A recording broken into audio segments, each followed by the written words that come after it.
আমি শুভঙ্কর ঘোষ। বিশ্ব সঙ্গীত দিবস উপলক্ষে অনেকে অনেক কিছু গান বাজনা অনেক কিছু করেছে। তা আমি আমার ইটালিয়ান ইনস্ট্রুমেন্ট একটি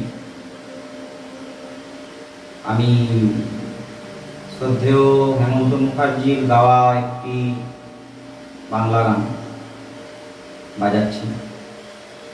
আমার সঙ্গে আমার শিষ্য শুভজিৎ কর্মকার আমার সঙ্গে সঙ্গত দেবে।